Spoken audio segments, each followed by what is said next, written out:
Hello, and welcome to an ongoing series of videos that I'm starting where I look at indie games and present whether I think the game is worth your time or not. Because let's be honest, one of the most valuable assets that we have in life is time, and you probably don't want to waste it playing a bad video game, not to mention the wasted money. So hopefully this video will help you determine if you think this game will be worth your precious time. Let's get into it. In today's video, we are taking a look at Quarantine Zone: The Last Check, a first-person simulator where you must scan people for signs of zombie infection using a variety of special instruments. You'll need to manage resources and fight off hordes of the undead. Think Papers, Please with a super dark twist.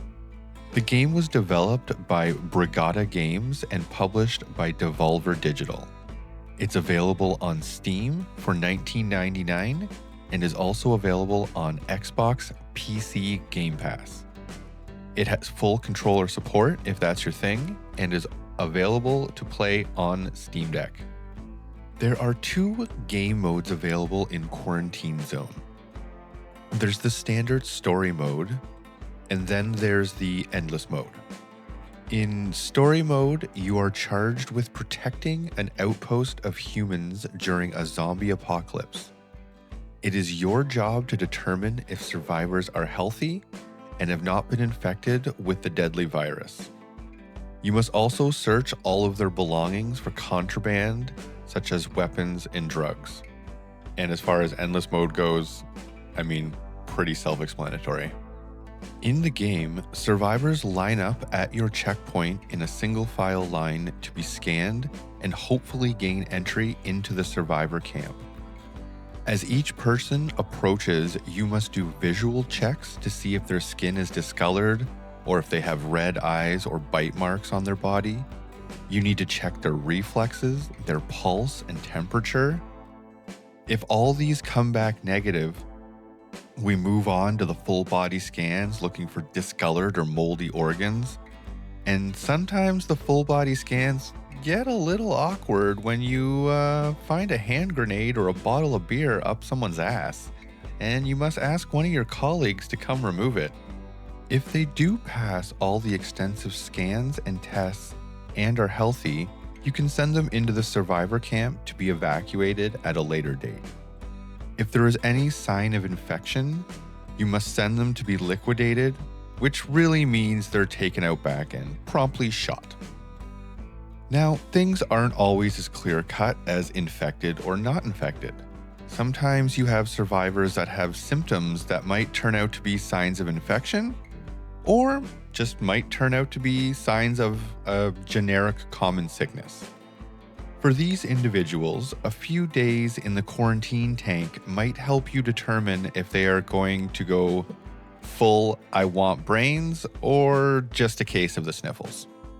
You'll want to be vigilant in your scanning because if an infected person breaches your checkpoint, they will turn and feast on the other survivors left in your camp. Scanning and determining if survivors are infected is the major aspect of gameplay, but there are a few other things to keep you busy inside the game. There are side quests and extra objectives to complete while doing your scanning duties. For instance, a quest may task you with confiscating a certain object from a survivor or locating a specific person. There's also a few mini games to help break up the scanning of survivors. One such game is if you see a survivor come through the checkpoint with an obvious symptom like mucus coming from his eyes and you have never seen that symptom before, and it's not listed on your list of possible symptoms, you can send this survivor to the laboratory and play the super dark let's cut organs out of a live person with lasers game. Yep, you heard that right. Apparently the apocalypse is not a place for people with morals. As dark as this minigame is, you'll soon discover that this is the only way to discover new symptoms to check for at the main gate.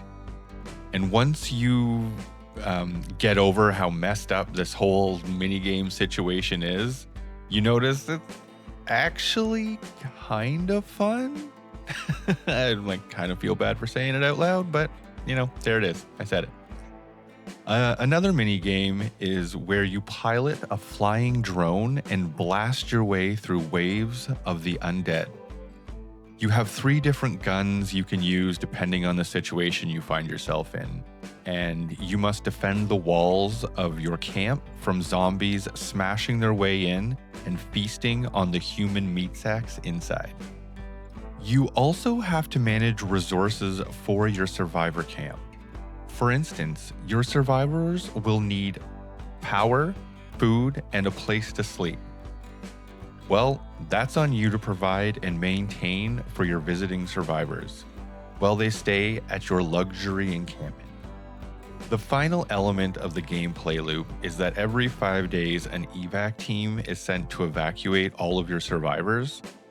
You can choose to send them to the research facility for some extra research points that you use to upgrade your tools and stuff like that, like your scanning equipment.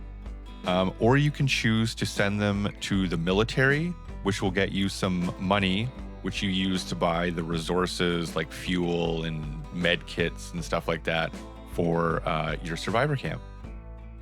Now I'd like to take some time and discuss a few of the things that I enjoyed about Quarantine Zone: The Last Check. Okay. I'm not sure why or when this happened, but at some point I got extremely invested in getting the excellent scan prompt to come up on my screen. I was taking this shit personally. I would double check certain scans, like go over their bodies twice to make sure I didn't see any bite marks, or if I missed some of the red bruising, or whatever. I felt like a detective gathering clues to uncover the mystery of the health of each survivor that were coming through my checkpoint. I felt an extreme sense of gratification and pride every time I saw the excellent scan words pop up on my screen. And to be honest, I had even more joy when it was evac day and none of my evacuated survivors were infected. I can't explain it. I can't really put into words why I found it so intriguing and why I enjoyed it so much. But some of my reactions to getting correct scans were way over the top. I was celebrating. I jumped out of my chair a few times because I got that shit right. Another thing that I really enjoyed about this game was the element of dark humor that I really didn't see coming. Listening to a survivor tell you how good they feel and how there's no problem here and all this stuff, but they have green skin and full red eyes and a bite mark on them. I'm literally just smiling and nodding, thinking to myself, well, you're dead AF. Or when you find contraband up someone's ass. I mean, I found a bottle of beer up a survivor's ass. I get it that it's the apocalypse and all, and this person probably really needs a drink, but I think some of these people's priorities are a wee bit skewed. I also enjoyed all the menus and the UI, all that stuff. You do have to go in and out of a lot of menus while you're scanning, and I did find that they were pretty clean. They're very easy to read, very straightforward. You have to get really used to using the tablet in this game, so it's really nice that the menus and the UI and everything are really clean.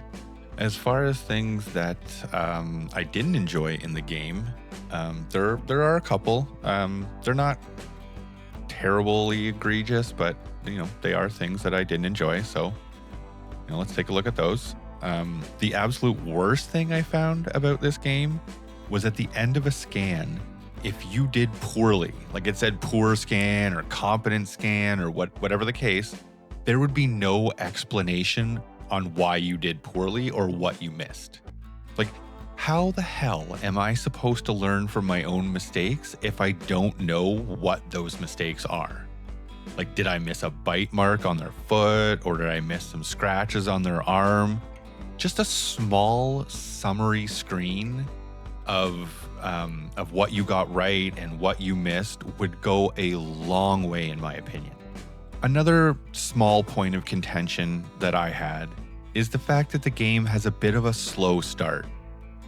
At least it felt that way to me. Excuse me. At first, I really didn't care much for scanning survivors until the process got a bit more complicated, and you have several tools to help you discover infected survivors. And at some point, the game changed from a simple sim game into a weird, kind of almost mystery detective game that I had to investigate and discover clues to uncover the truth. Are they infected? Are they not infected? I realized that sounds kind of weird, but for me, this is when the game became much more interesting and a lot of fun. To be honest, the lab minigame was pretty fun, and I do realize that is integral to the game because it's how you discover new symptoms to look for at the main gate. But the resource management and the isometric zombie horde shooting modes, I could do without. And kind of, to be honest, seems tacked on and almost more of a distraction to give you a break from just scanning survivors all day, which, to be honest, was my favorite part of playing this game.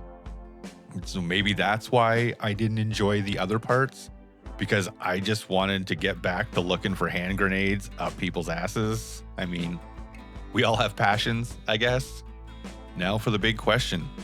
Do I think that Quarantine Zone: The Final Check is worth your precious time? In my opinion, yes. Yes, it is. At the $20 price point, this game has enough to keep you busy for many hours. My campaign playthrough was about 12 hours, and I tried some of the endless mode and probably put another, 4 to 6 hours into that. Kind of just screwing around, fine-tuning my scanning skills, having fun with that stuff. If you're a fan of Papers, Please or Contraband Police, then this is an absolute no-brainer for you. If you've never played a game of this kind, Quarantine Zone might be a great place to jump in and give it a try. Well, that's going to do it for me today. I hope you enjoyed the video, or at least found it helpful. If you made it this far, I really appreciate it. Please consider subscribing to help the channel out if you haven't already. And as always, this is Blue Lungs. Cheers!